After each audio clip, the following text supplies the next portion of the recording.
Hi అండి అందరికీ. చాలా రోజులయిపోయింది కదా వీడియోస్ పెట్టి. నేను అమ్మ వాళ్ళ ఇంటికెళ్ళాననమాట దసరాకి. అస్సలు పెట్టలేకపోయాను. సారీ అండి. అయితే మేమెళ్ళిన నెక్స్ట్ డే నుంచే తుఫాన్ అనమాట. మాకు 3 డేస్ నుంచి కరెంట్ లేదు. కరెంట్ లేనప్పుడు ఛార్జింగ్ ఎక్కడి నుంచి వస్తుంది మీరే చెప్పండి. సో, అందుకే అనమాట వీడియోస్ కూడా తీయలేదు. అలాగే కొన్ని కొన్ని తీశాను. అవి కూడా మీకు పెడుతూ ఉంటాను ఈసారి నుంచి కంటిన్యూగా అనమాట.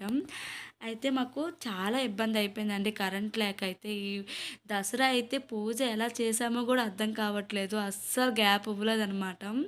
అంత ఎక్కువ పడిందండి. మీకు ఆ వీడియోస్ నెక్స్ట్ కంటిన్యూ చేస్తాను. ఈ విషయానికొస్తే మీషో నుంచి పార్సెల్ వచ్చిందండి. ఏంటో కాదు, నేను లక్ష్మీదేవి గాజులు బుక్ చేశాననమాట. దసరా కోసం చాలా బాగా వచ్చాయి. క్వాలిటీగా ఉన్నాయండి. రెడ్ అండ్ గ్రీన్ కాంబినేషన్లో మధ్యలో లక్ష్మీదేవి వచ్చి చాలా బాగున్నాయి. మీకు ఎవరికైనా కావాలంటే తప్పకుండా కామెంట్ చేయండి. కోడ్ పెడతాను. మీకు గాజులు చూపిస్తాను. కరెక్ట్ సైజ్ అండి. అస్సలు వేసుకుంటే తీయలేమన్నమాట. కొంచెం చిన్న సైజ్ అయిపోయింది. కొంచెం పెద్ద సైజ్ అయితే బాగుండు. మీకు ఈ వీడియో నచ్చితే లైక్ చేయండి. Bye bye. Keep smile.